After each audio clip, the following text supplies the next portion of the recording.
Why 4? It's not even 4 in a row. Deck talk, you're crazy.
Welcome to day whatever of microNOVA.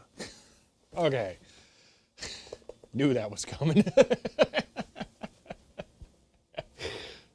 So Wesley, thank you for the 33 months of Prime sub there. And Redshift, thank you for the 34 months of Tier 1 sub there.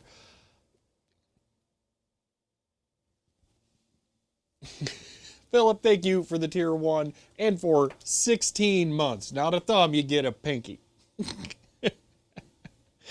So, okay. So much has happened. There's a lot to go over with. Let's start with where I ended the last weekend. So, boo, I blame having the flu? What do you mean?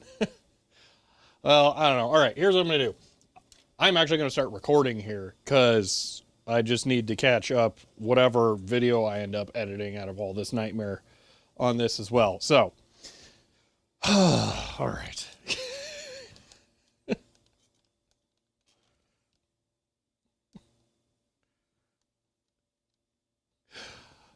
Vital Kneve, thank you for the Tier 1 sub and for 30 months. I appreciate that. I think that was 30. Chloe, thank you for the Tier 1 sub and for 14. That's an 8. That's a 14 months. Thank you. And Ben, thank you for the raid. All right, Ben, I'm going to make you sad because I already did all the things of the stuff, but I'll get to show off some stuff, so you'll be slightly happy. So, okay. All right. Welcome to day whatever, I don't even know anymore at this point, of working on... Actually, hold on a second. This is going to be... We better prep this way. Okay. Hello and welcome to day whatever of working on the Data General microNOVA computer nightmare. Some stuff has happened off camera since I last did things, and some of it was good. Some of it was I wasted a bunch of time. So let's go over some stuff. So when we last left off, I had just finished. You got to be kidding me.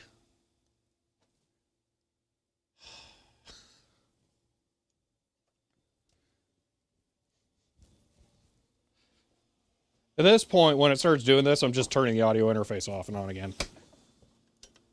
I'm kind of over trying to fight software side. I'm not sure that it is software at this point.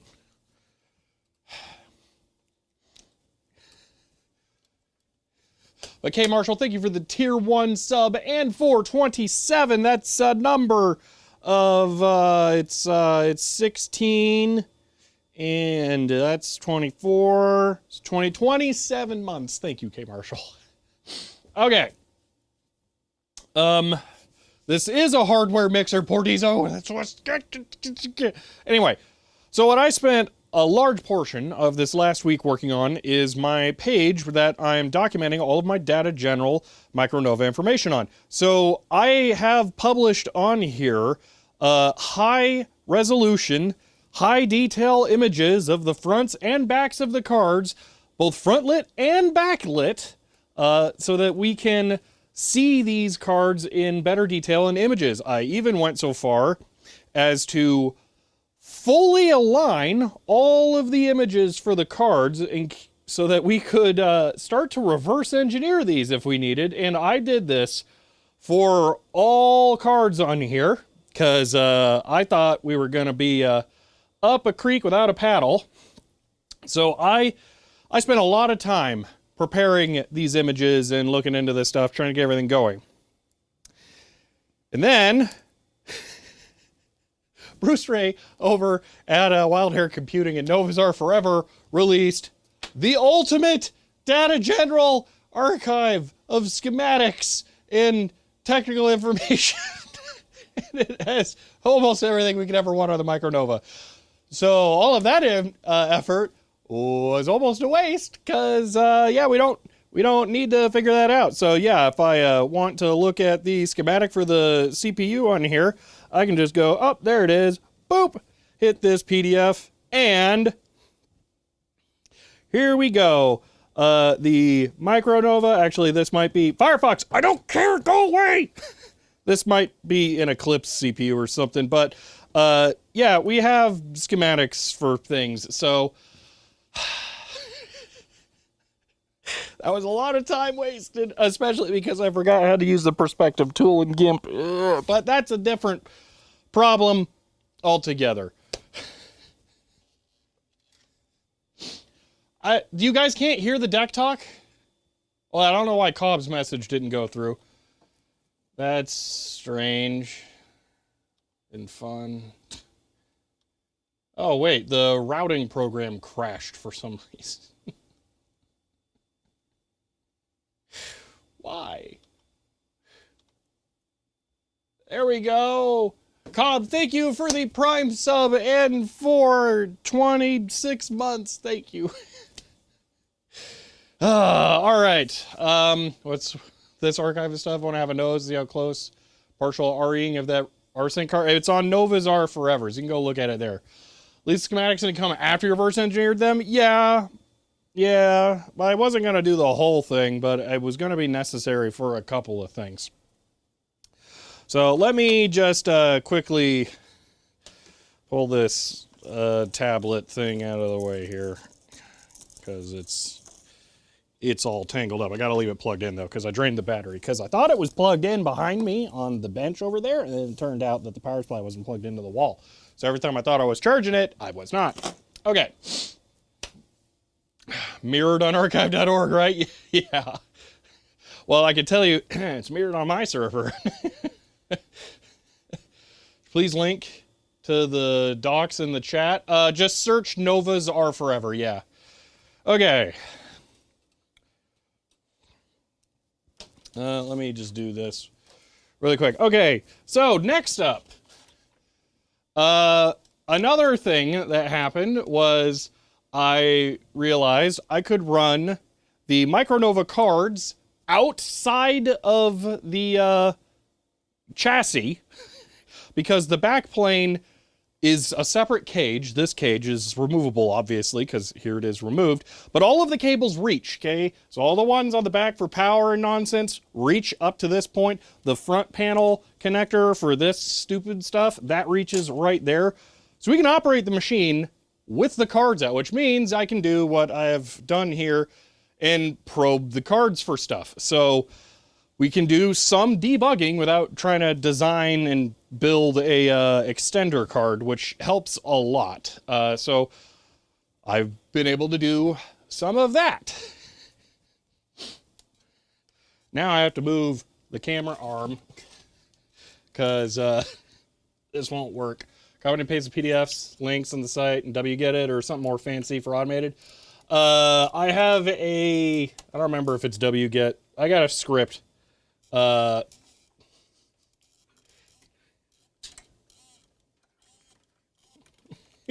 I have a script for archiving entire web pages like that, and I just ran it through that.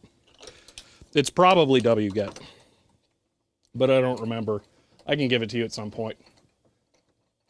Audio routing failed again? I hear it. It sounds fine.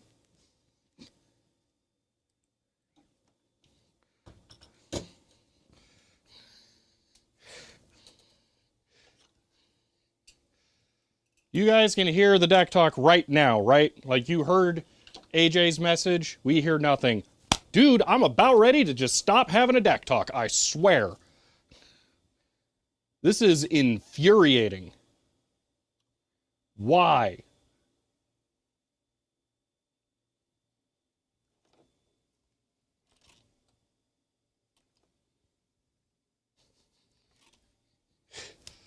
AJ, thank you for the Prime sub and for 28 months. And Carthouse, thank you for the tier 1 sub for 28 months as well. Yeah, I get that there's nothing. I don't know why there's no sound. I know why there's no sound, dude. This is very irritating. This was almost a good idea to switch to this stupid audio thing. Almost. Okay. BEZO1 subbed as Prime and says, end of line. Bezo1, thank you for the Prime sub and for 22. That's 24 to 22 months. Thank you. Okay. Continuing on.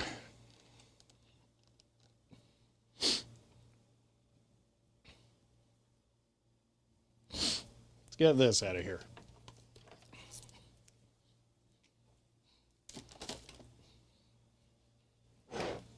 I am absolutely not touching the script. It's fine. No. Tatorscom subbed as tier 1 and says, oh my. Log into the stream to the deck talk having an X suspended above its serial cable. Yeah, no kidding. Line. Taters Games, thank you for the tier 1 sub and for 36 months. I'm kind of, I don't want to remember how to do that right now. Okay. Sorry, just the finger thing is, yeah. Okay, so we did Proberin here. All right. So I'm just going to really quick just stop this and we're going to go to, hold on, System, Store. We're going to call this CS path. Hold on. Done, execute, continue, just the setup. I don't want to have to deal with the data. It'll make it a lot faster. Okay.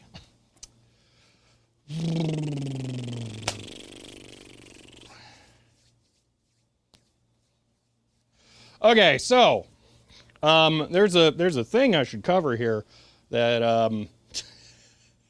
that would make sense for those of you who are not patrons or paying attention in Discord to know. That is not that. So that is blurry. That is my HP 16500C logic analysis system, and that is not it. That is a HP 16500B logic analysis system. Why is this here? Because I have a problem. And the thing is, this one is super duper awesome. Because it's on an HP test mobile. So it's a portable probing professional product. And I'm using it for this because turns out that having your logic analyzer with its super short cables way up on a shelf over where you can't run anything kind of sucks. So we're using this one because I can actually get it near the Nova.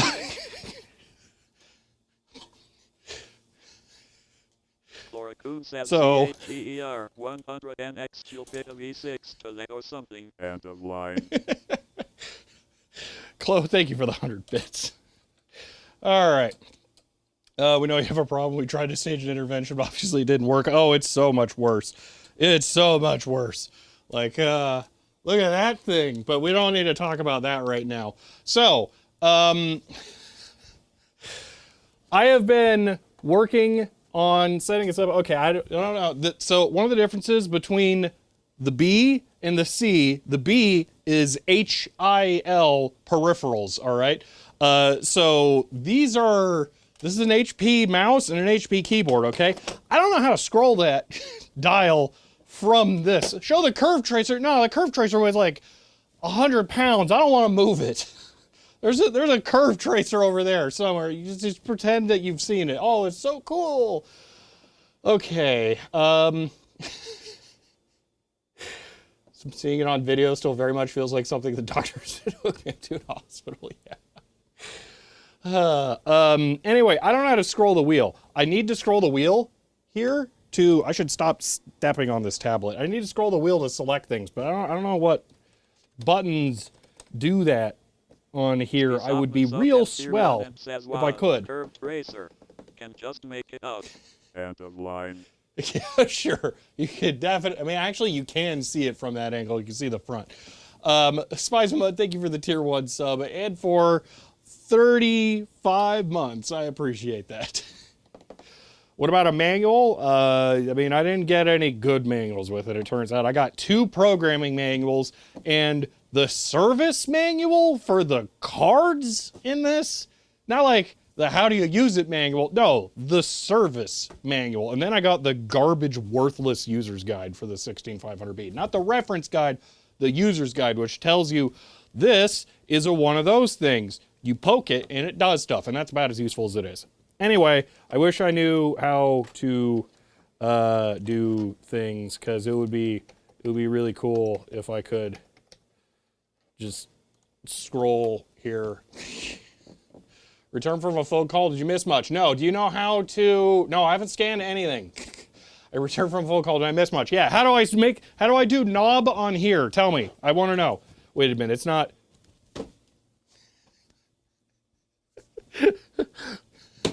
Beat my head against the wall all week. And I'm like, wait a minute. It's not the one thing I hadn't thought to try. Why were there 3 buttons? Oh, so you can use one of them as the roller. Duh. Okay.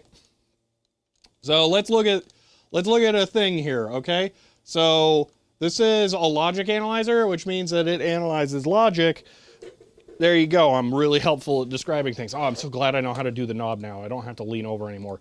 What we're going to do is we're going to load the one here that is MN606. So I made a probe connection doodaddy thing using some chip clips that goes onto the RAM chips on the CPU board for the microNOVA. And with those, I can probe every signal going to the RAM chips all at once using the logic analyzer.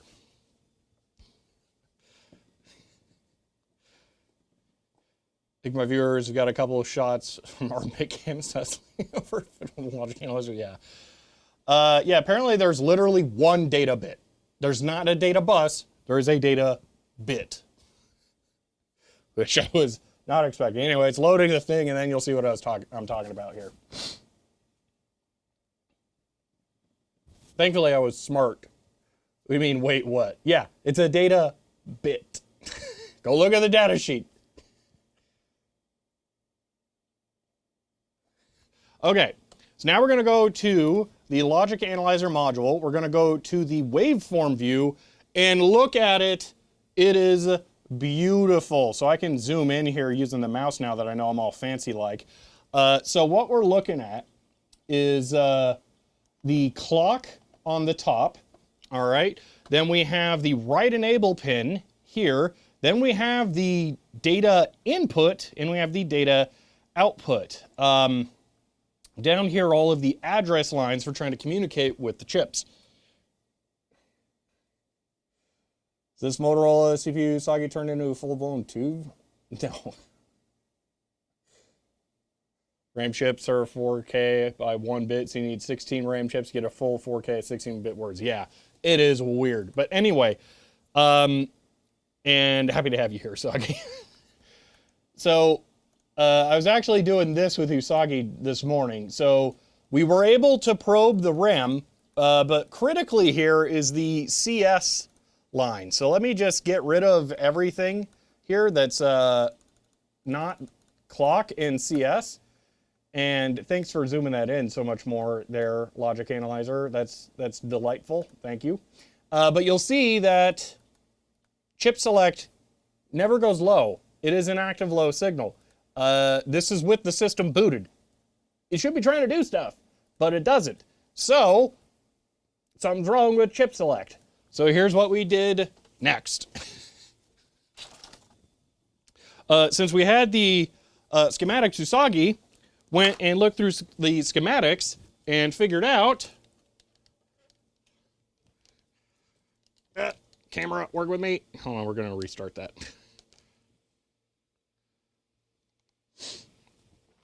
Since we now have the schematics, Usagi went and figured out where everything is connected.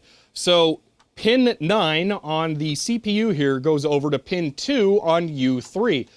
Coincidentally, U3 is the one that I resoldered because it looked like it was soldered with a match and some, I don't know, plumber's solder. It looked terrible. So U3 has the input go to pin 2, output goes to pin 3, which goes down to U20 down here.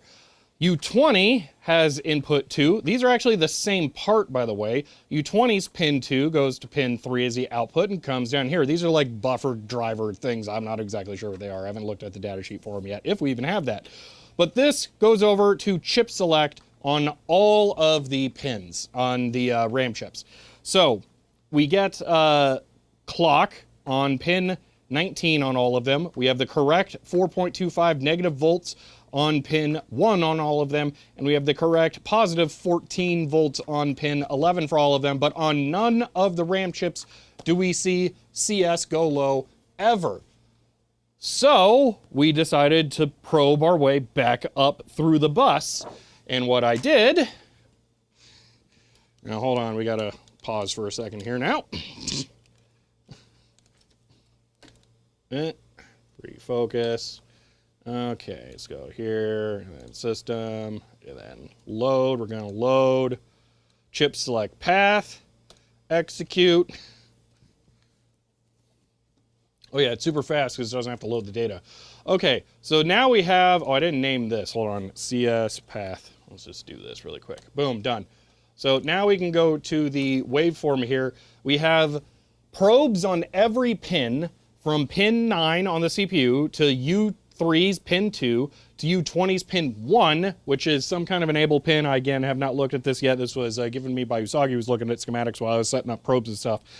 We have pin 2, which is the input for U20, pin 3, which is the output for U20, and then we have RAM 15, which is the chip select line. So I can go ahead and run this now. We're triggering on the CPU. I am going to turn on the computer.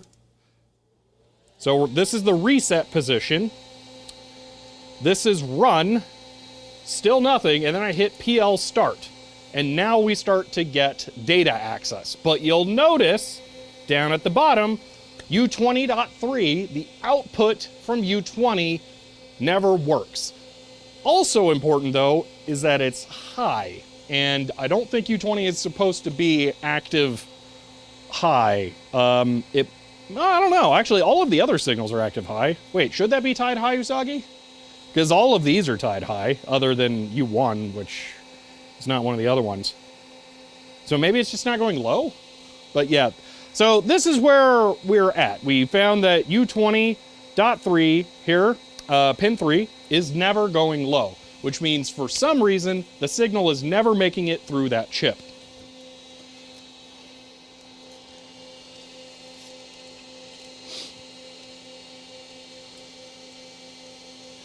Now that chip is right here, and it is, again, the same kind of chip as this one that was replaced. So it is possible that this chip needs to be replaced. And this is one of the Data General custom chips, unfortunately.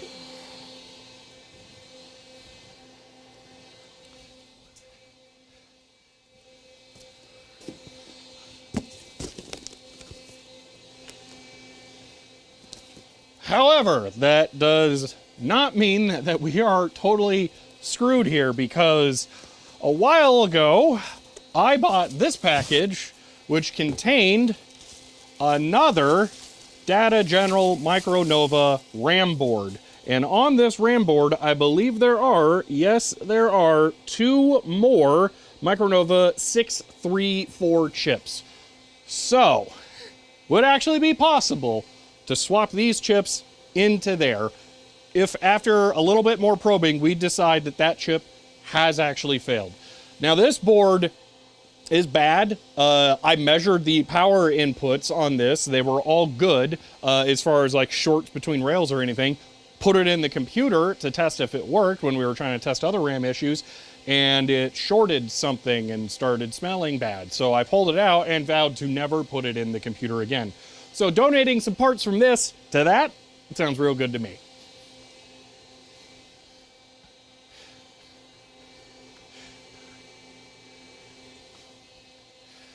Okay, so that's basically everything that's happened. U21 is active low, so when it goes low, the signal should go from U20, 23 being high means that on the RAM CS signal never activates since it's low. Yeah, but weren't we... You were looking at the resistors and stuff to see if it was permanently tied high, like it was shorted high, right? Or you were... Oh, no. So you were saying we should check to make sure something else is not shorting and pulling it high constantly. Not that it's not the output on that chip that's bad. Lynette himself as tier 1 and says hi. End of line. Lena Heim, thank you for the tier 1 sub and for 2 months. I appreciate that. Okay. Memory transceiver, so custom, but maybe replaceable with something like extra wiring if you're really stuck. Yeah. Pull the chip and see if it remains high. We could. That is an option. We were thinking about that. So what else we were looking at was potentially probing around to see what we can find on there. Now, one thing I can show you here, but what you measured showed that it's probably not that. Okay. So let me show this for stream. We'll cross this bridge later when it comes to it for video purposes. So here is the whole chip select bus here. So these are just all of the places that chip select exists. So I swear sometimes when I go to run, it actually does something, but all right, we're not. Oh, that's weird. Oh, it doesn't run because there's no console. Yeah, that tracks. So here's a fun thing. I can put the console card in here with how I have this probe. So let's just do that really quick.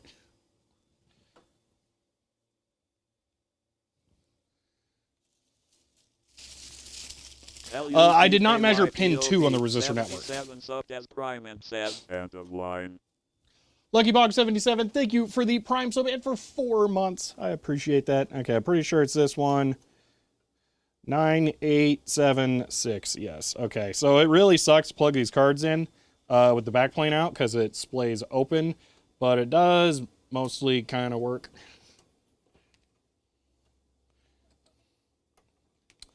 All right, so now we can actually boot the machine, you know, in theory, if it decides to actually, you know, work with us. Poorly soldered transceiver chips not the problem anymore? No, but it is indicative of those chips having an issue because it was likely replaced, since that's the only ceramic gold cap one, and the others are all the plastic ones. All right, so this is reset. This is run. So it is trying to run the card. You know, interestingly, this must provide, no, oh, that's right. Okay, so there are jumpers on the CPU card, and I can put up a graphic for this in editing. Not that it matters, we're not actually recording this. There are jumpers on there that tells it, try to boot from the RAM card. So now that the RAM card's there, when I put it into run, it tries to boot from that. But it doesn't. So that's weird. Anyway, if I hit start, PL start, eventually, there we go. That is a fail state right there. So now what I would have to do is go back to reset, go back to run, and then I can hit PL start. That's a fail, so now I have to reset. Back to run, PL start, that's a fail, reset, run, PL start, fail, reset, run, start, fail,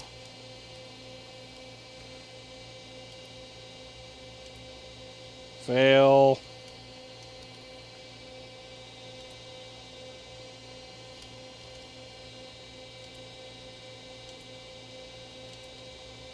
Oh, on the interrupt is daisy chain. Yeah, on that. I was looking at the manual for the 6030 disk drives that Novazar Forever has. Boom, that's booted. So that's what booted chip select looks like. But you'll still see that actual chip select going to the RAM pin down here never changes. So, also, I should close the VPN connection here. Every touchscreen device should be required to have a disable touchscreen button by law. Yeah, it's pretty nice to have that.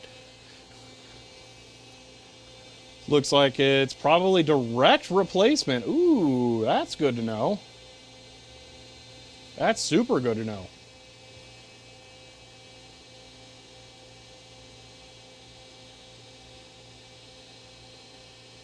You guys want to do a tangent?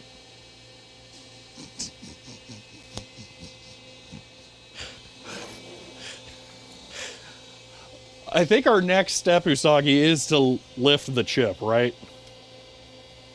Like, there's nothing else we can do.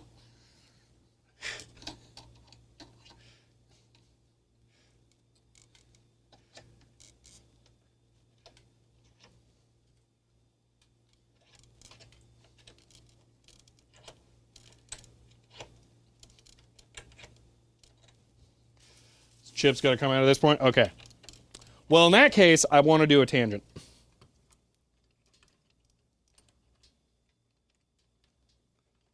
Pull it, socket it, test it. Yeah, well, you'll see the tangent kind of makes sense. Even with a socket, actually, it'll make sense.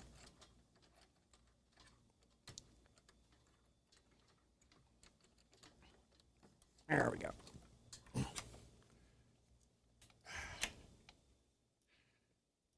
Poor arm? Which one? That one back there? That one's got a... who cares about it? Okay.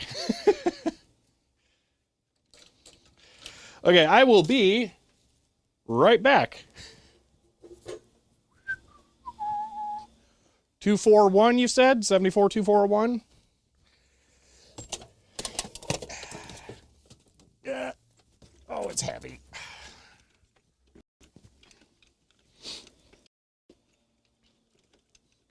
Algemet says CHER 100. Sorry, I was wrong. End of line.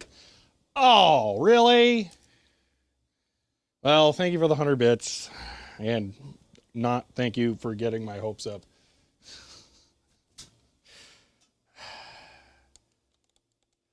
So I got this with all the test equipment stuff. And I haven't gone through it yet. And I was kind of hoping that there could be a 74 blah blah 21, because there's like so much random 7400 series logic in here. It's crazy. So I put, it's, yeah, these are not sorted. These are not sorted. That one's big. What do we got here? It's a, I have no idea. Yeah, I was kind of hoping there'd be one in here. I think there are some sockets in here somewhere. What are these? We got EEPROMs? That'd be really nice. I don't know, what do we got? CF599, micro PD86IC. I got no idea what any of this is. Oh, it's an MOS part. It's a MPS 7600. Who knows what this stuff is? Just plug in random prom, see which one works. Yeah. So I think there are some sockets in here. So yeah, if we're pulling that chip out, we are definitely putting a socket in. Although, now that I say that, I don't know that we can actually get away with that. because the cards mount so close to each other, I don't know that we can do sockets. But for debugging, we can try a socket, I guess. Man, there's so many chips in here. I didn't get a chance to actually look through all this. There's some random Motorola one. Who cares about that? I don't know what this thing is, but it's pretty. AY51013. That's probably a UART or something. No, one of them weird ones. It's got an Intel logo. 4004. That's probably worthless. Oh my gosh, there's more of them. I didn't even realize that. I swear there are sockets in here, though. That's a speaker. I thought it was a giant transistor.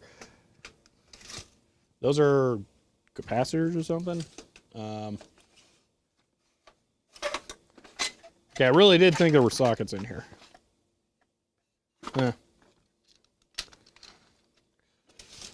So these, like, CAN transistors, these are like, series is not a direct replacement. Yeah. Active high, some of them are active low. Okay, so we just need that chip and then a bunch of inverters. Got it. So screwed on this thing with the custom chips. These CAN transistors are like difficult to find, right? Because they're not around here anymore.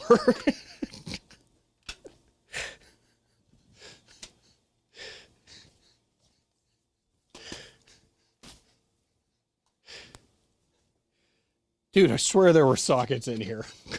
But apparently I'm crazy. Okay. Well, we'll just ignore that. You were joking about the 4004? Yes, I was.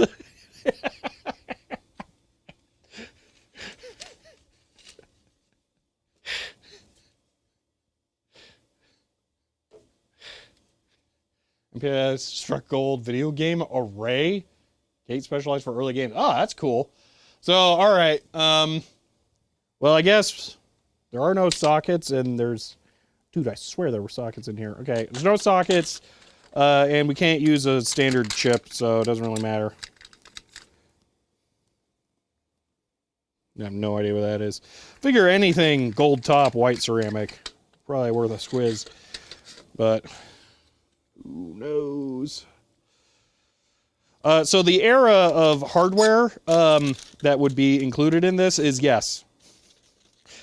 Anything. One of these days I'm gonna have to go through this and sort it. It's not gonna be fun, I think. But I will have to do it.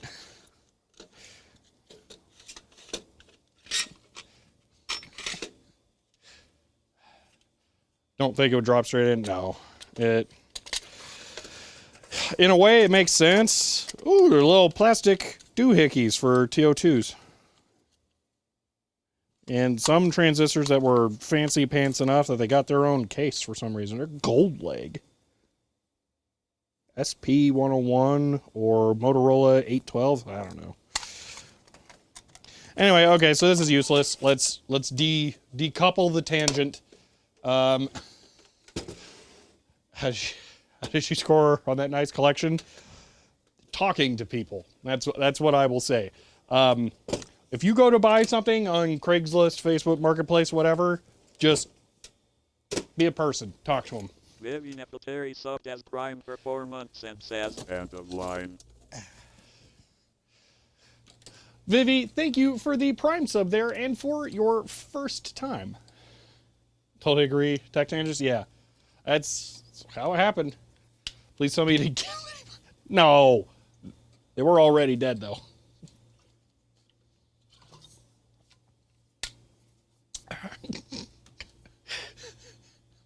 Okay, all the outputs from have a 510 pull-up to 5 volts. Data sheet confirms the rubber open collector. Okay, so that makes sense then, why it was 500 ohms. So...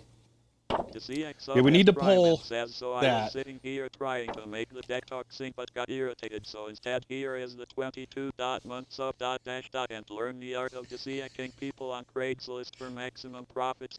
End of line.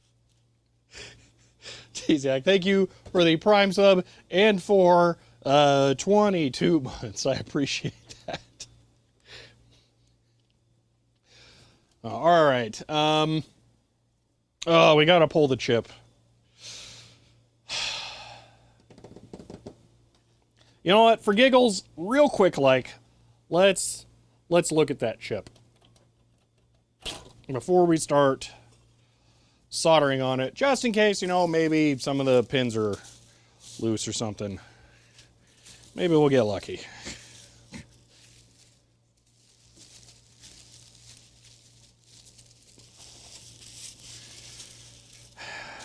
All right, I need a moment to clean off the electronics bench over here.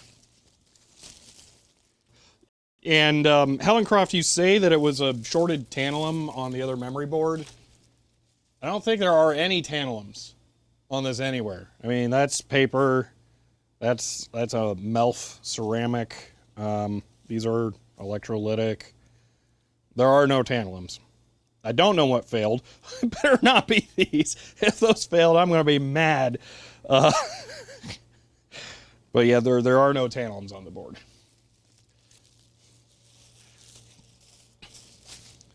Now, the absolute horror I've been dealing with this week, is it like the CPU cards in Usagi Centurion, the ones that are the like woven epoxied boards, those do look like the worst thing ever conceived of by an electrical engineer.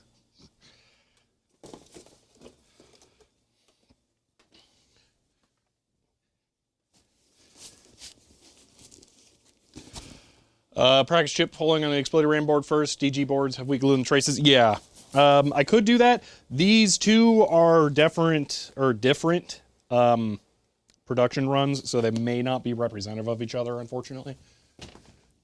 But we one of the chips that we're going to replace it with first to see.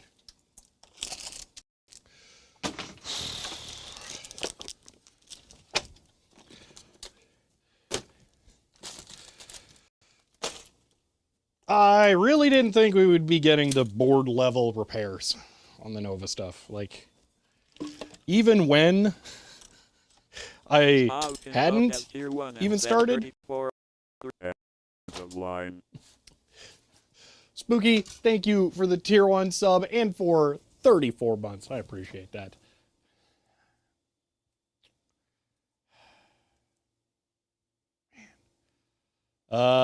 Tells me it's taking multi-wire board in the middle of power and then signal return layer of epoxy. Yep. Electrolytics on the RAM are wet tantalum.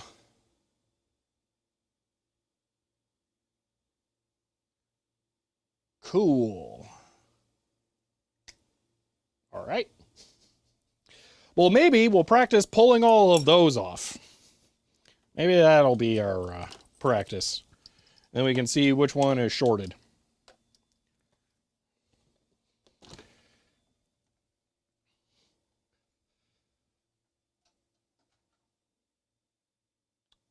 Same polarity enables. I don't know, Brad. This is one of those difficult things to explain. When I'm doing the stuff live, it is way easier for people who are watching the chat or watching the stream to go and like look at data sheets for stuff. And it makes it so that you guys can find things that I can't. I haven't had time to look for yet. So you can come up with theories and concepts that I have not been able to investigate. So I don't know.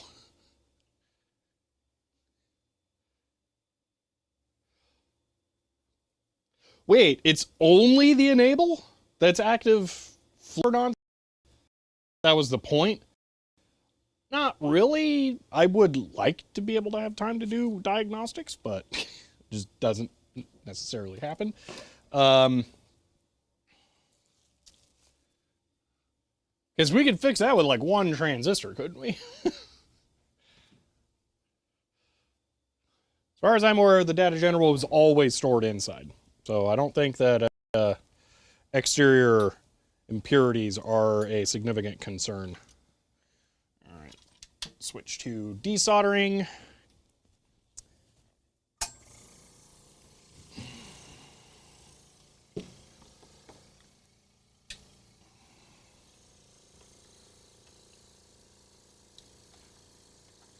Don't worry, I'm not starting without you, just making sure everything's ready. Okay.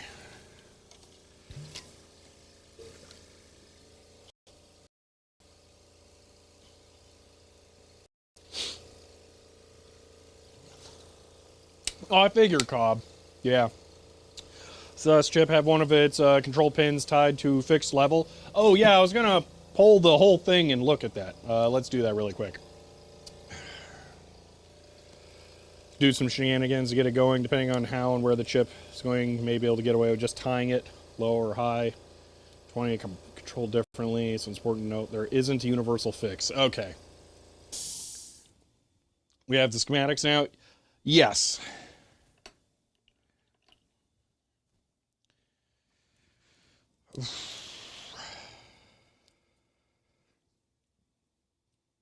All right, one moment. I'm using one of the probe extension cables to extend my ESD strap more. And the banana jack is apparently a different size between them, so it keeps slipping out. There we go. All right. Well, we're at the point where we've diagnosed pretty much everything we can without pulling the chip. So I'm going to remove the CPU board here, and we're going to first double check that there's nothing physically wrong with the solder joints on that chip. After that is probably not the case, we're going to attempt to replace it with one that I coincidentally have on hand.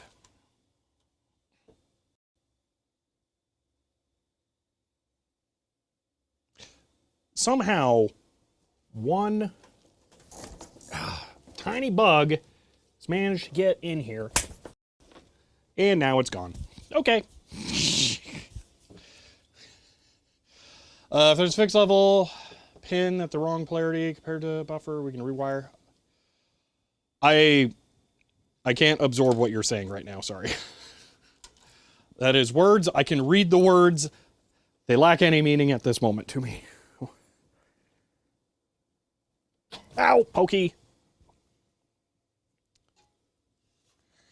All right, there's the CPU. And for the record, I'm now being extremely serious about always wearing an ESD strap.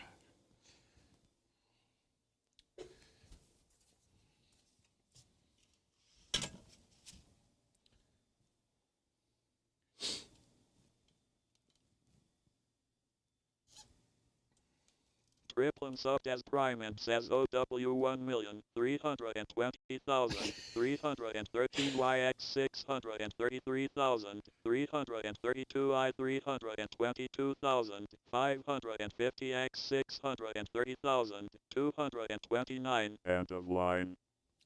Triplum, thank you for the prime subbit for 5 months. You have to add %P to make it do phoneme mode.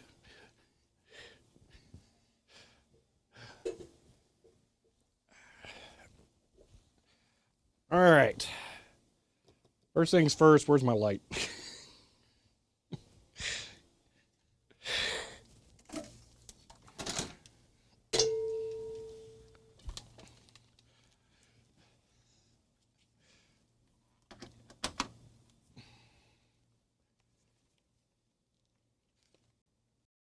That's kind of cool, Frostbite. I mean, you're going to have to ground it, but that's kind of cool. Okay. So, U20 is this one, which I have my reference sheet that I have marked here for that, because there are no reference designators on anything on this. So, looking at this, it's been probed a whole lot. The solder joints don't look that bad, though. I mean, you know what? It's free to reflow it and try.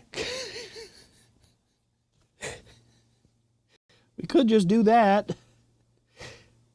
Although, it can't be that. It can't be. Because I get the signal coming off of the pins themselves on the chip. So the signal is getting into the chip. All right, so what we're gonna do for practice, because I've been warned that Data General PCBs kind of suck, is we're gonna remove these capacitors off of this board. So this is a spare memory board that I bought on eBay. I had at first measured the power connection pins on this board before I plugged it into my microNOVA chassis over there, and it all measured just fine.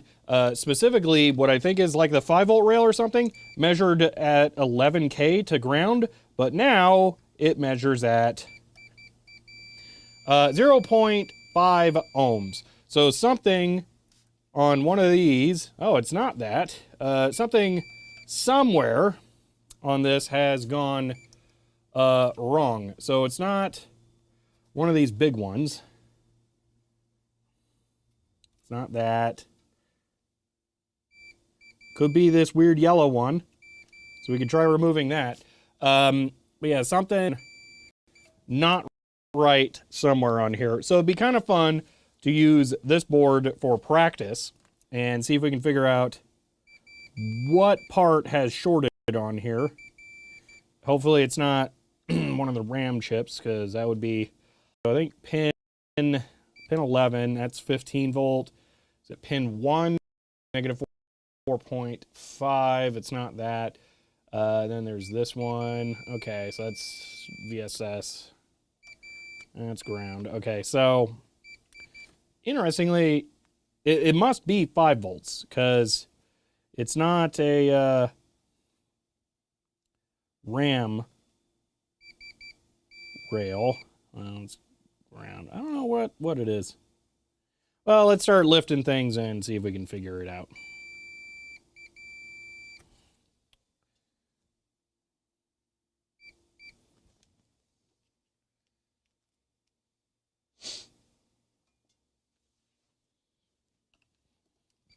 Brief relief says CHEER 100 da da da da da da da da da da da da da da da. End of line.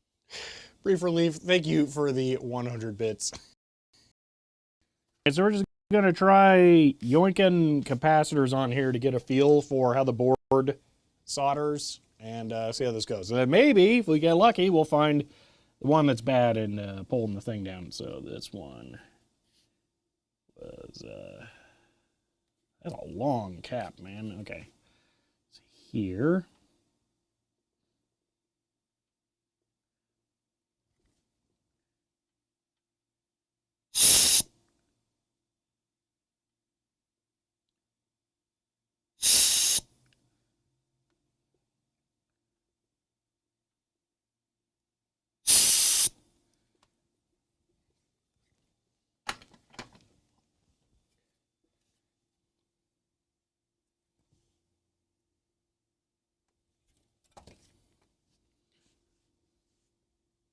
This one kind of sucks because the legs are wrapped over, so that's not going to be fun.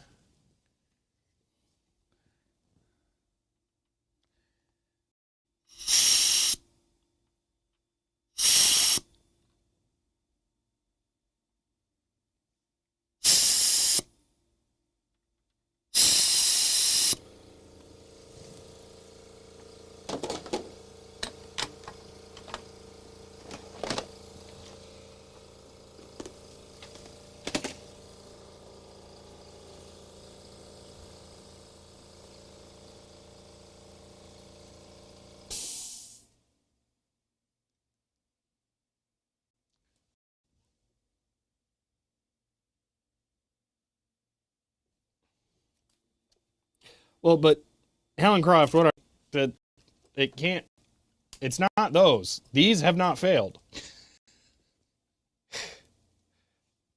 Here, I will repeat the test. So, beep, beep, okay, but no beep. No beep. No beep. No beep. And after it charges it, no beep. So none of the big ones seem to have failed, although what has failed is the tip of this thing has bent slightly.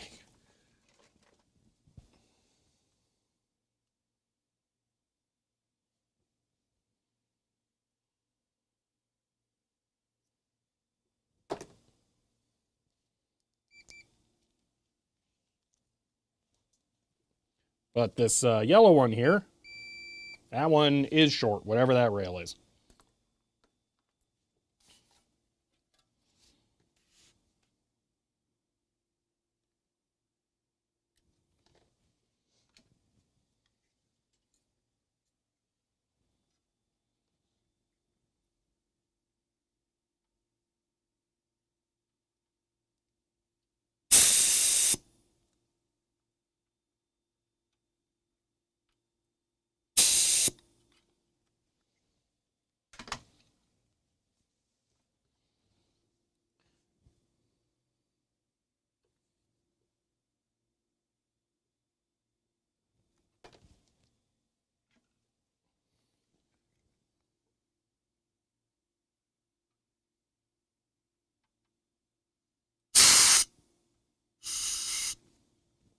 Just let go.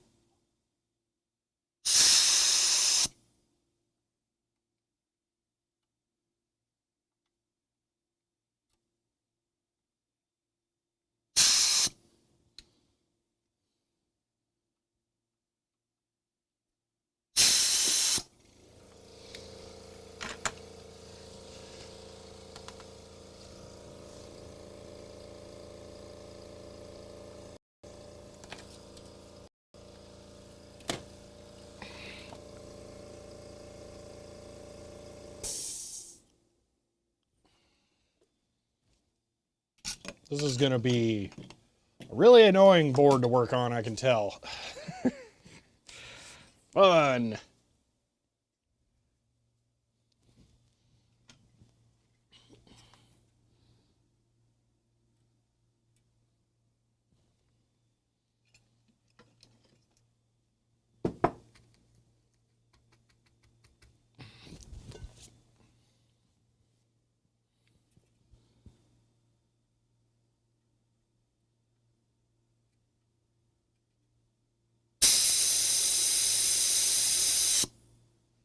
Well, there you go. So it just paid off. I lifted an angular ring. I kind of went to town on that one, though, because it is not working.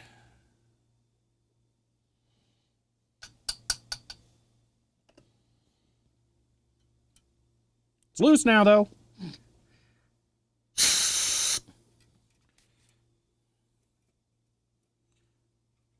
That'll be enough to at least see if that cap is the problem.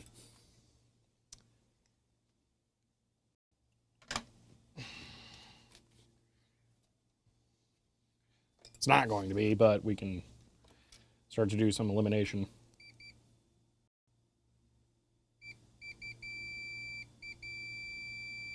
No way. Did I just accidentally diagnose this right off the bat?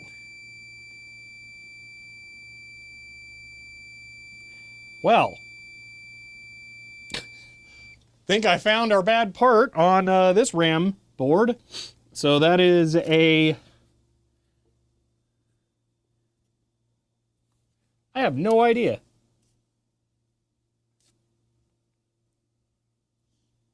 It is marked extremely strangely. It's probably an electrolytic. Let's pull it off.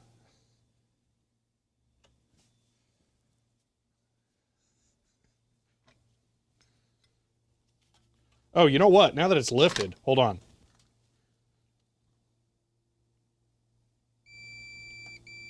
Okay, there was more than one issue. That is weird. Okay.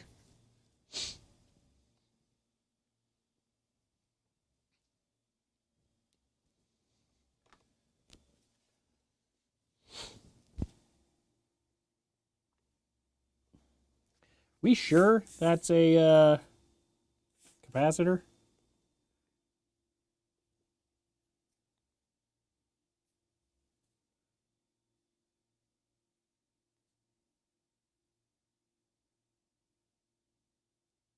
NYT WEE 150 UH 5%.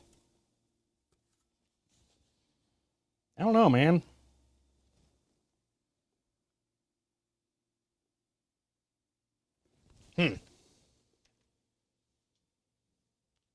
Yeah, inductor, that makes more sense then. That would be why it's shorted, because it should be. I've never seen an inductor like that, but okay.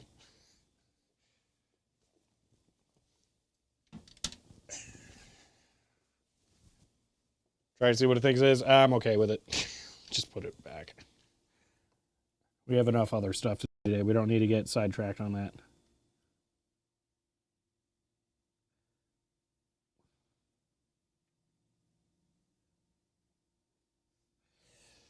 Okay, be like that, Ben.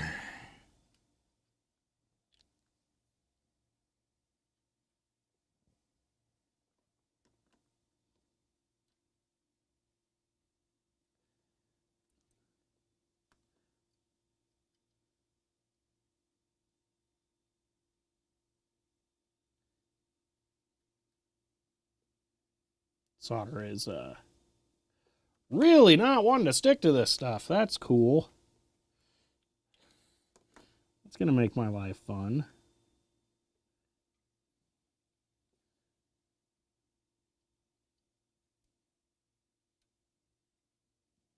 There we go. Okay, so that test was invalid. Cool.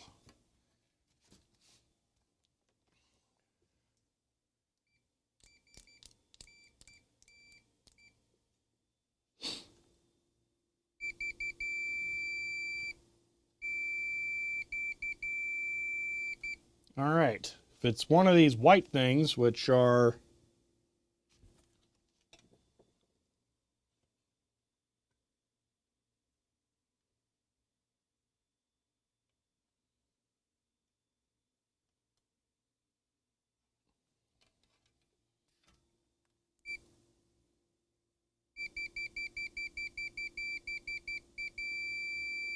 I want to remove that one.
Ah, figures. Okay, and...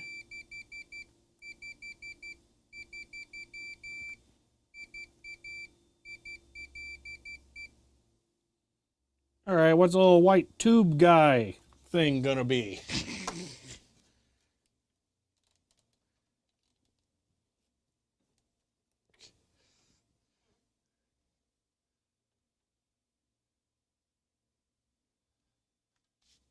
Is that another inductor there? Just a link? I guess. That, what? With that? Like that? So you think that's like a permanent coded jumper, essentially? Well, that was a waste of time, then.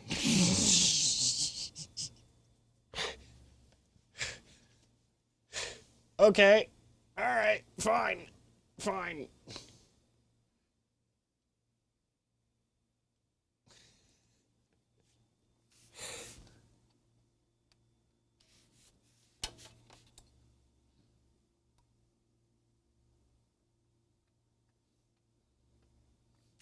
Just you wait. I'm going to find a failed cap on here. I'll show you. I'll show you all.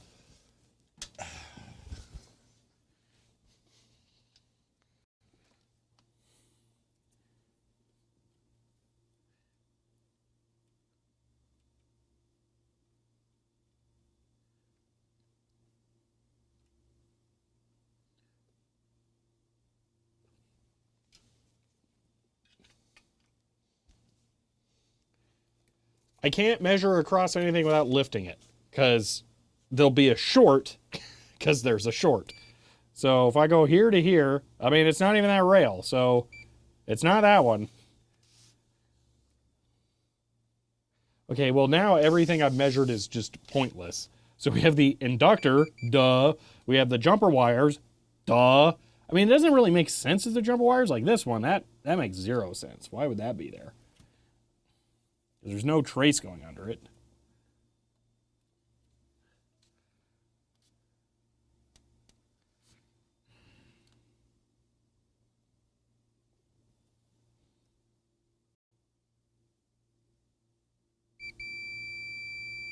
So that's a thing.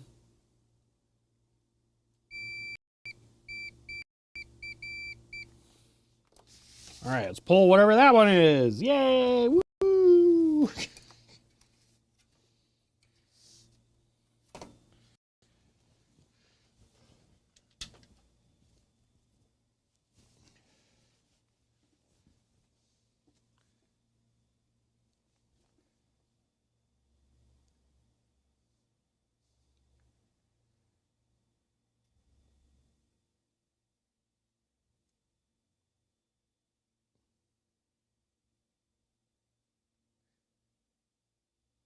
Actual tandem by the looks of it, maybe. Let's find out.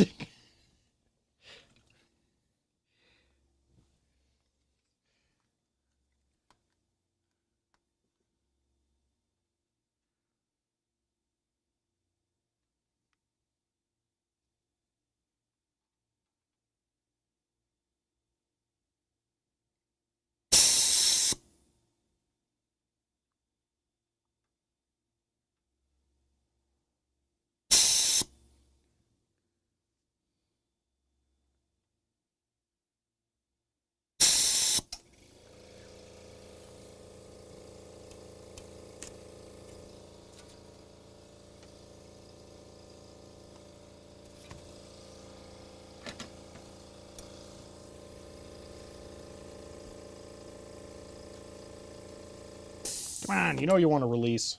Just do it.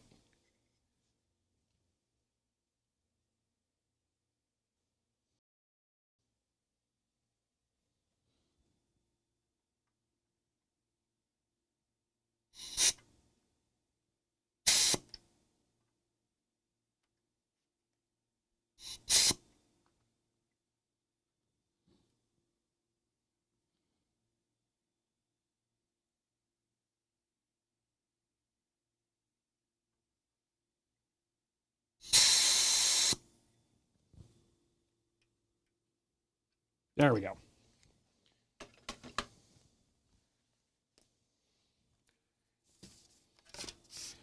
All right, just one side up. Oh, hello. There we go. Now we found our bad part. Okay. Whew. Let's get the other side off.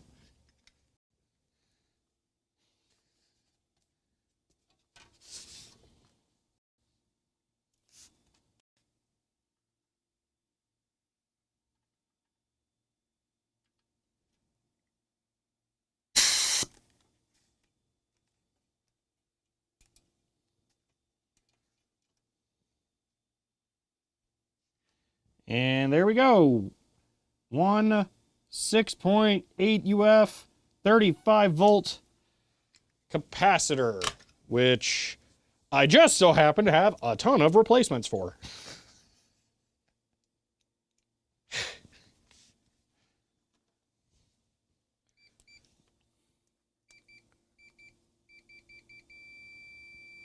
Yep, there we are. So one bad cap. We can fix this RAM board now.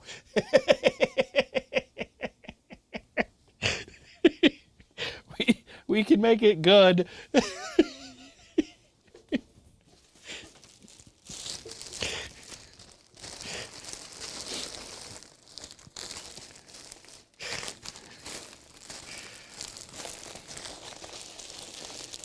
Fix it just in time to steal parts off, yeah. All right, so these are aluminum electrolytic replacements.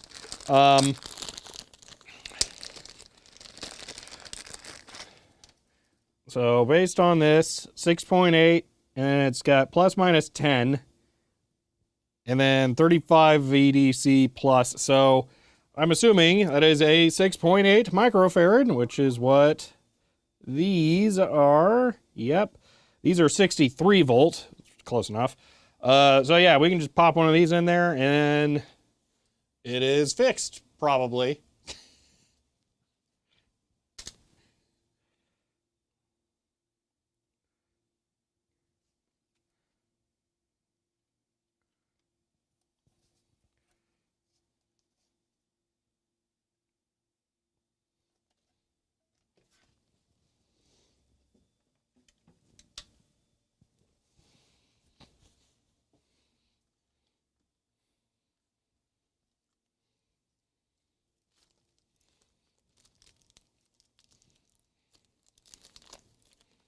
Yeah, the polarity is correct.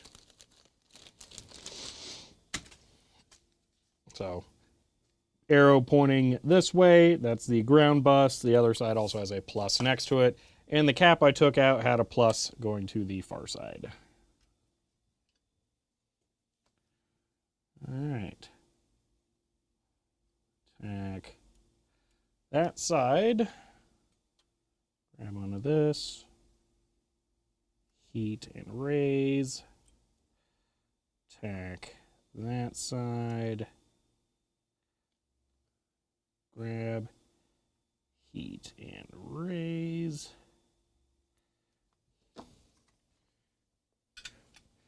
Now just make sure it's all nice and good on there.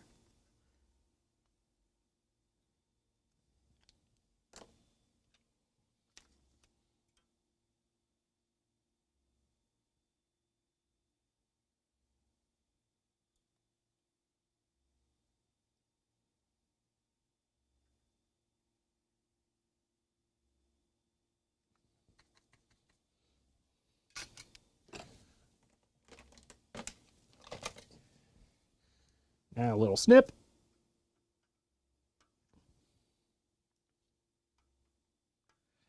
And that is probably a fixed Data General Nova RAM board or microNOVA RAM board, although the solder didn't really flow through all that well. Let me just real quick, like, wow, dude, this stuff needs so much flux.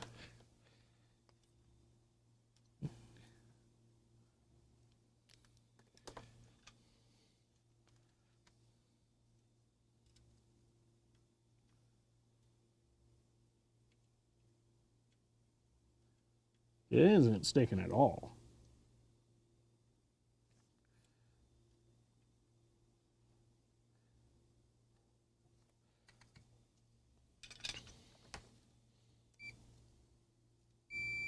All right, and there we go. No more short.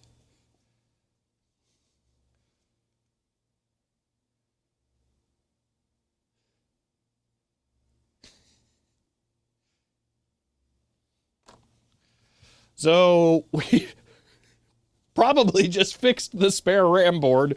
So now we can go ahead and extract one of its hopefully functional MN634 chips.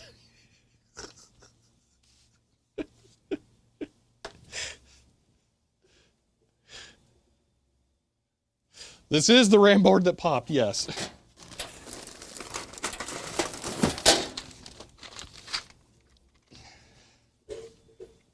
Try booting it. It won't matter because the RAM on the CPU board isn't working. So the lowest level... Wait a minute. Wait.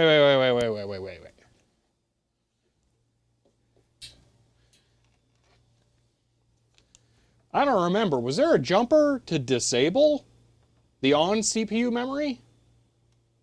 I don't think there was. I think it always had to be used, right? But we could shift it around to other memory addresses.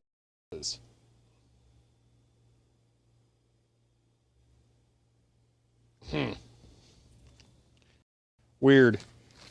Anyway, okay, so I need a... How many pins is this? There's a lot of pins on here. It's a 20-pin socket. Jeez, I don't know if I have one that's that long.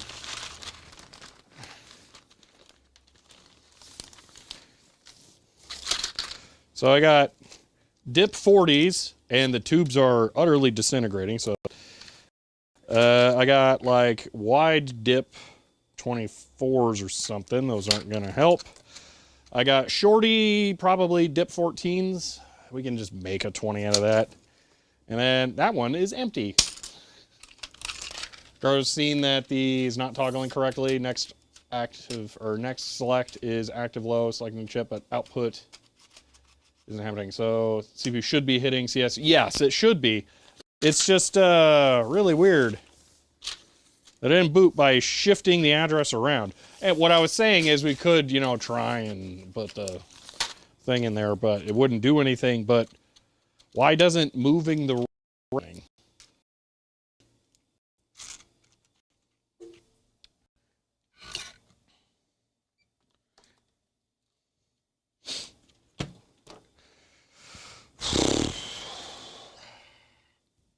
Really don't like the idea of socketing this, but we have to do it for the test.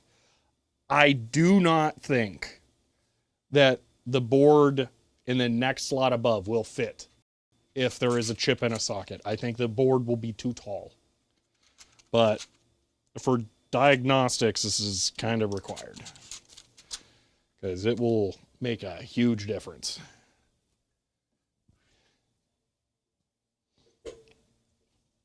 All right. Now that we fixed this board, we're going to rob it of one of its MN634 chips and use it to replace that one. Yeah, I'll hold this here. This is my diagnostics here. So this is the chip that's bad. That would be this one. So we're going to pull this chip off, and then we're going to put a ghetto socket in there that's not quite long enough, and just make the socket out of two of them. And then we'll transplant one of these over and see what happens. This will not be the first time one of these has been replaced on this board. So this particular run may just not be holding up well, which kind of sucks, but we'll see if that fixes it.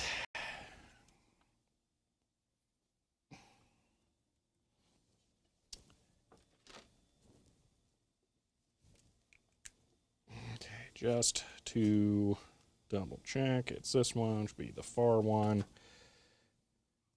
It's that one. That goes. It is U20, yeah. So here is my ghetto hand schematic. U3 is up here. U20 is there. So, yeah, none of the boards have real ref deses on them. I mean, there's some that are in the copper along in like some empty areas, but that's kind of worthless. So, does that maybe is okay running from ROM? Yeah. So the console debug card has a ROM that is in the memory address space, and there are jumpers on the CPU card that will tell it to read from that memory address space. So that's why it boots directly into that without needing RAM. It doesn't quite explain why it doesn't switch correctly, but that's why it's able to boot, because it's just ROM. And by switch correctly, I mean it doesn't explain why it doesn't always boot up the first try. Okay. Real soldering on the DG CPU. All right, first thing I'm going to do is flux up the pins. I'm going to reflow them with some modern solder, get them to be a little more flexible before I use the desoldering iron on there, which is probably going to be a little more strenuous on them.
All right, here we go.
I need to clean this.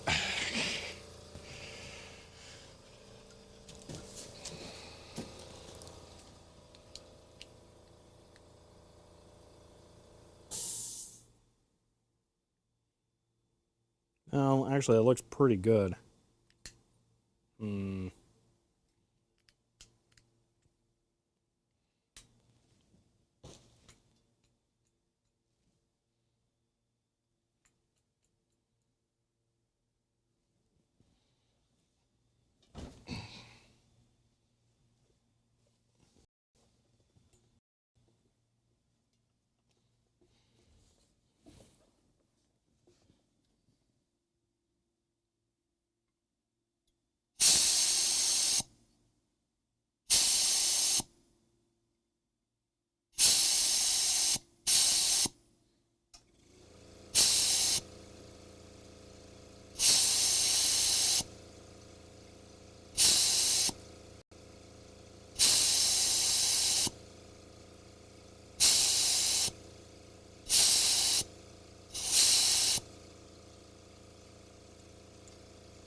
Okay, that's the first pass.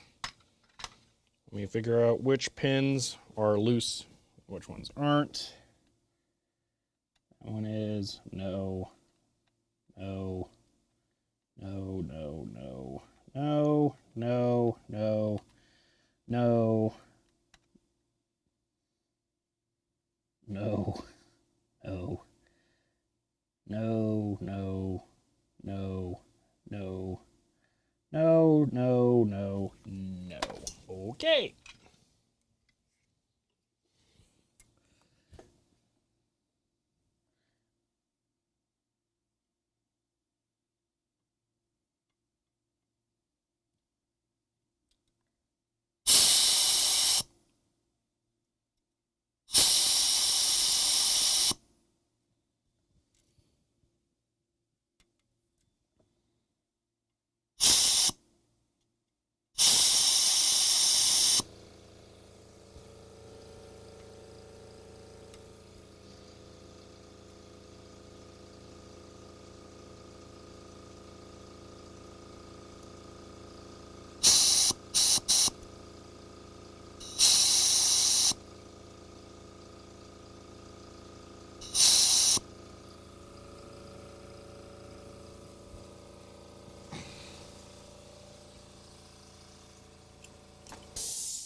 I wonder where my cleaning wire went for this thing.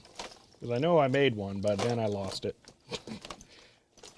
I would like to try to push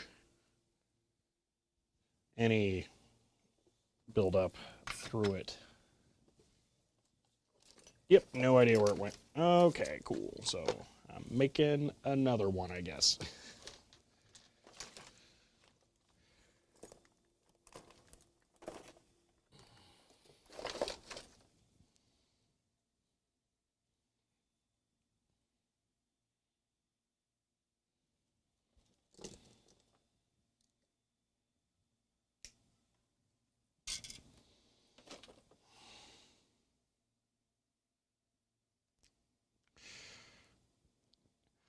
Solder wick is going to make it far more likely for me to damage a pad, so I'm not going to touch solder wick. Really sure I'm desoldering the IC? Oh my gosh, you're right, I'm desoldering the wrong one. I hate myself.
All right, let's desolder the part that is actually U20 this time.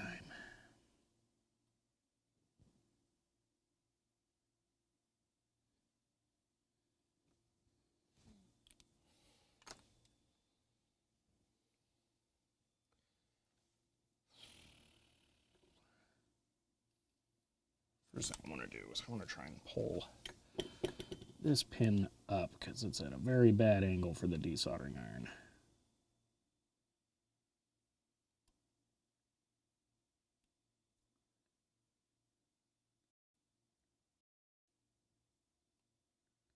There we go. Same with that one.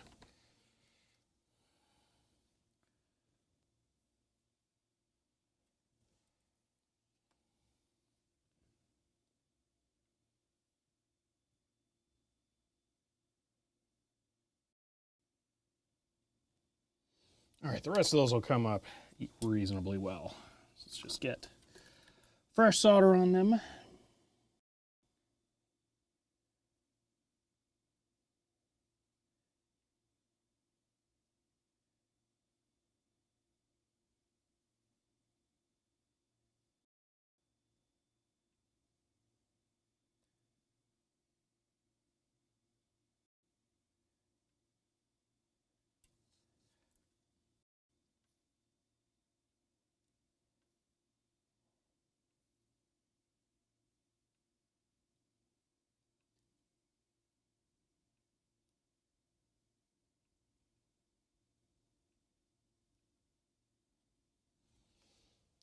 Okay.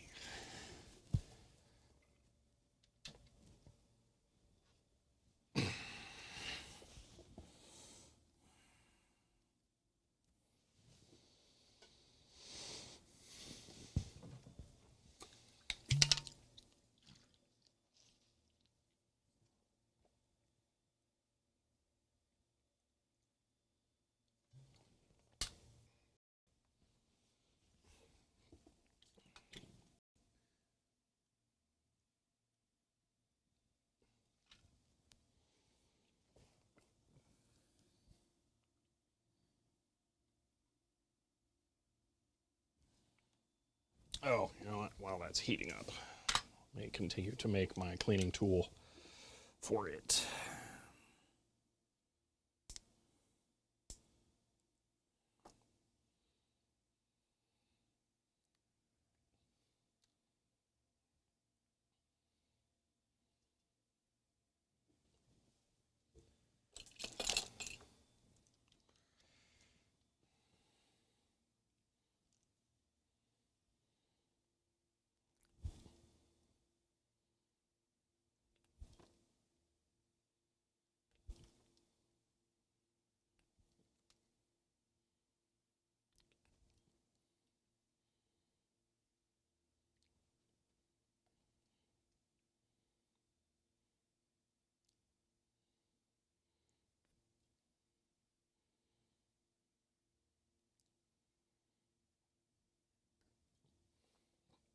Okay.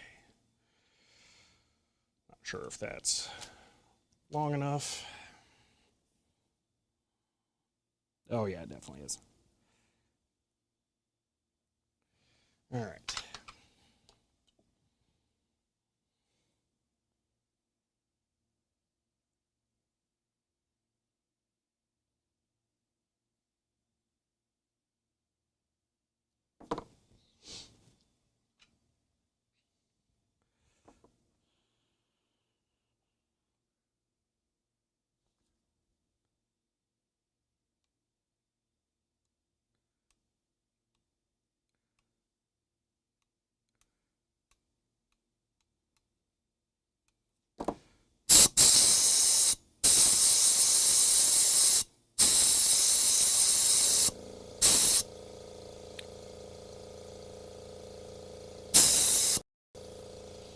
All right.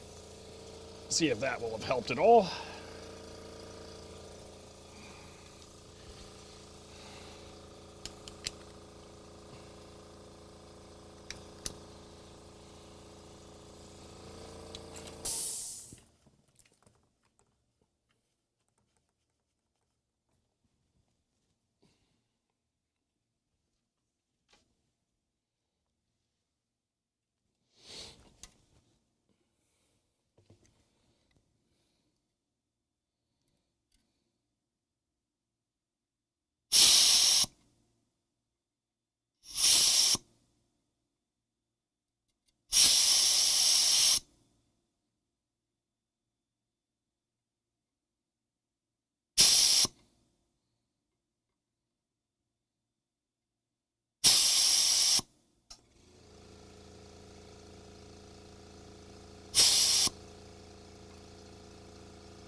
Okay, there is the first pass.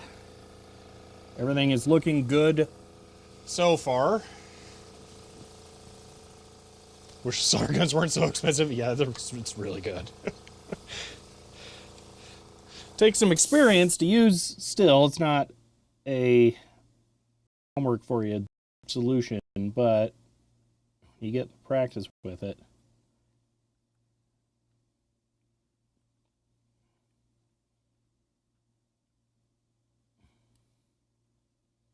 None of them are loose yet, so still plenty of work.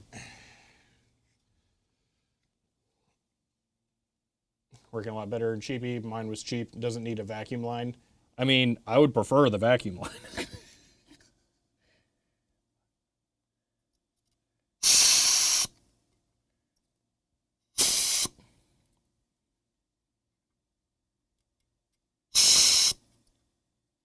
This is the hard part now.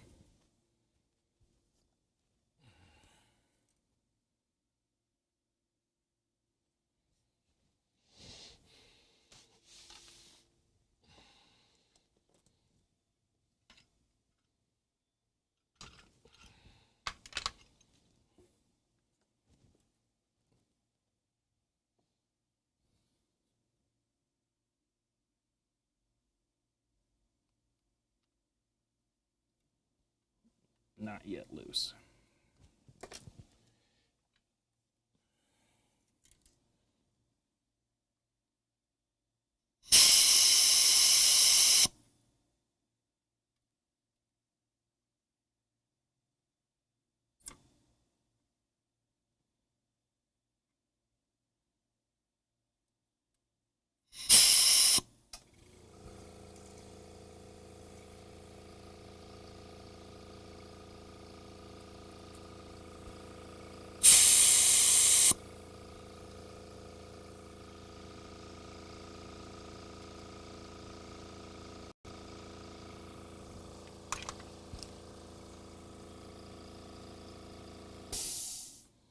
Man.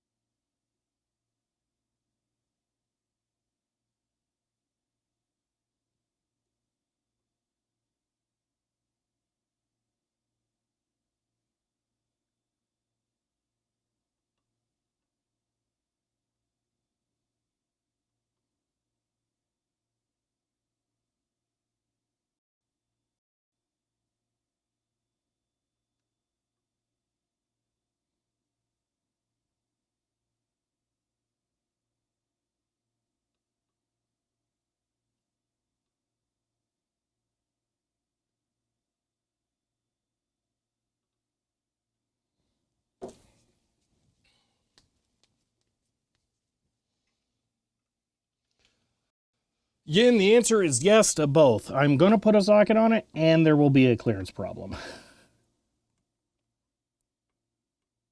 So we'll see how that goes.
So let me explain where we're at.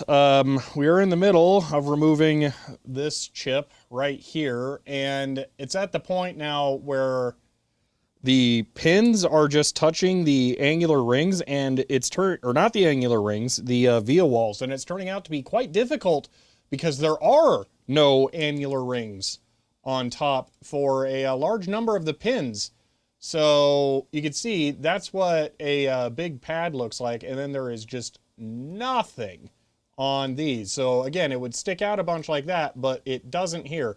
It's just the internal via wall up to the edge of the PCB. So what that means is there is no thermal mass on the top of the pin in order to get warm and pull the solder through. So it is really, really bad trying to get this off cleanly. So I am not 100% sure how I'm going to do this without damaging it, because, oh boy, that's going to be tough. Now, stack board's the same, no pad, rest ring at all, absolutely awful. Yeah, this is really hard to solder. So yeah, wick is never the answer for anything. I'm just going to say that. Oh, that's not true. There's one exception. Cleaning up SMD pads. Wick is good at that. That's it. That's the one thing. Hot air to preheat the board chip. You know what? That might be the solution. Because elsewise, I am not sure how I'm going to do it. So yeah, I might break out the hot air station. Try and, I wonder if I can hold it somehow. No, I can't position it from the, like, I don't know. I'm going to have to figure that out. So, blow air through the board. It's a vacuum desoldering gun, so it's pulling air through. So, it is, yeah, air is being moved through. Guess I can turn off the logic analyzer here. So, needed hot air, free power pins. Yeah. So I suspect that's going to be required because soldering is, you know, just so exciting. I'm going to deprive you all of it probably a little bit tomorrow, and I will do some of it before stream. So, yeah. Use a compressed air gun. I mean, I don't think that that's going to be as effective. I have a hot air gun right there. I'm just going to heat the top side and work on it from that. Thoughts about Skype going away forever? Wait, it is? Oh, uh-oh. When? When is it going away?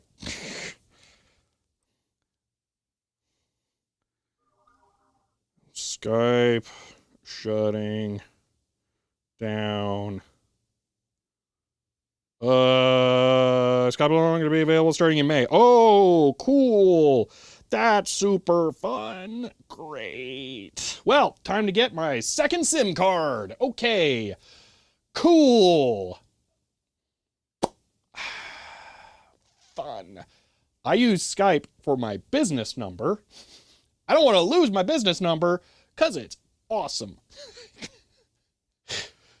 You remember the XKCD comic about people who got all their Skype numbers early on when the cool ones weren't all taken? That's me. So I need to get that number ported to something else, but that is a nightmare. So yeah, I'll figure out how I'm going to handle that. I might be able to add it as a second line on Google Voice, or not Google Voice, Google Fi to my existing line, and then I can have my physical SIM and my eSIM in my phone. It's gonna be a pain in the butt. Glad I mentioned it. Yeah, it's really important that I keep that number. All right, we're gonna end that for now. Here's what sucks about porting a number from Skype, okay?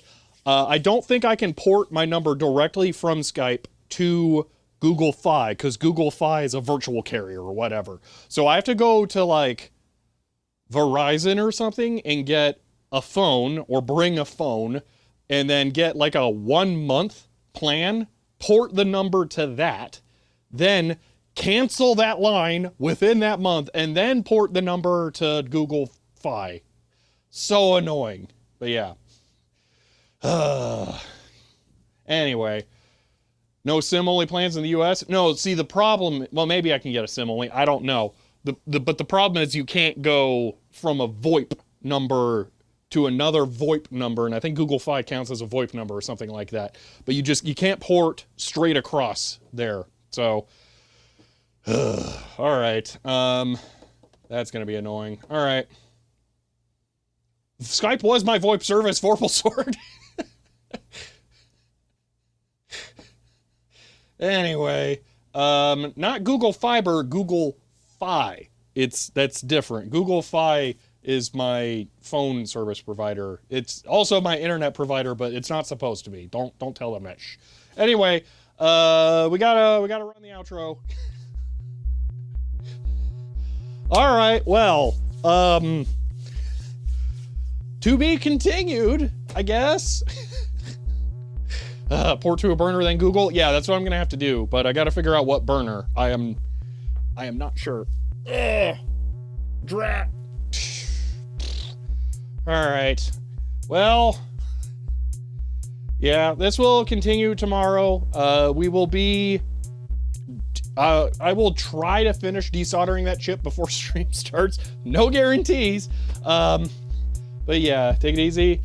Remember, board level repair is fun. Yeah, I'm calling this one not so much fun because of the lack of angular rings on top. That makes it so susceptible to damage. Oh my gosh, so bad. So yeah, I'm gonna have to be super duper careful.